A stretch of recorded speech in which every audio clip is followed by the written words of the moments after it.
আসসালামু আলাইকুম এভরিওয়ান, কেমন আছো সবাই? তো আজকে শুক্রবার, সকাল সকাল উঠে পড়েছি, হাটের দিন। প্রচণ্ড কাজের চাপ থাকে আমাদের। আলহামদুলিল্লাহ, কাজের চাপ থাকা সবসময়ই ভালো, আর আমার ভালোও লাগে ওই কাজগুলো করতে। সকালবেলা উঠেই ব্রাশ করে মুখ ধুয়ে চলে এলাম চা করতে। কেউই এখনো ওঠেনি, আমি একটু তাড়াতাড়ি উঠে পড়েছি। তাড়াতাড়ি বলতে 9টায় উঠেছি। জানি আজকে অনেকটা কামতা করতে হবে। তারপর দেখলাম আম্মাজিও উঠে পড়েছে, তো দুজনে চলে এলাম চা খেতে। গল্প করতে করতে আমরা একটু চা খেয়ে নিই। আসলে আমাদের প্রত্যেকটা টাইম খাওয়ার পরে অন্তত 10 মিনিট সবাই মিলে একটু গল্প করি, কথা বলি। এখনো অনেক জায়গায় এরকম নিয়ম আছে যে আগে ছেলেরা খেয়ে নেয়, তারপর মেয়েরা খায়, কিন্তু আমরা সবাই একসঙ্গে বসে খাই। তো দেখো, আমার চা খাওয়া হয়ে গিয়েছে, এবার আমি কামতা করতে এসেছি। চারিদিকে কামে ঘেরা, মাঝখানে আমি করছি কাম। আর আমার একটু ঠান্ডা লেগেছে, গলাটা একটু বসে আছে।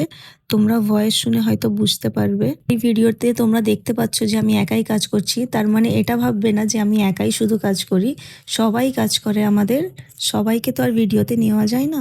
আর এই কাজের ফাঁকে উপরে চলে এলাম ওনাকে ডাকতে। এবারে ওনাকে তো তুলতেই হবে, কারণ ওনার ভাগের কাজটা এখনও পড়ে আছে, কিন্তু একদমই উঠতে চাইছে না। এখন বাজে 10:30, এখনও যদি না ওঠে কখন উঠবে বলো তো এই কাজের সময়। আর আম্মাজি বলল, তুমি ভাতটা বসিয়ে দাও অন্তত, তারপর আমি একটু দেরি করে যাব, রান্নাটা চাপাবো।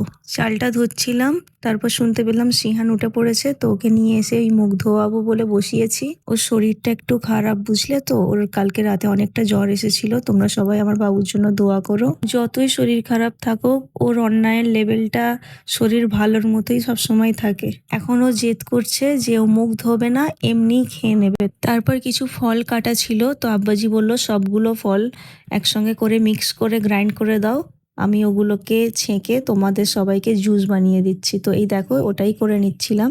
তারপর আমার কিছু পার্সেল যাওয়ার ছিল, তো ওটাই রেডি করছিলাম। এই পার্সেলটা যাবে রূপসার কাছে বাঁকড়াতে, আরেকজন যাবে আজমিন ধুলাগড়ে। ভিডিওটা এখানেই শেষ করলাম, দেখা হচ্ছে নেক্সট ব্লগ।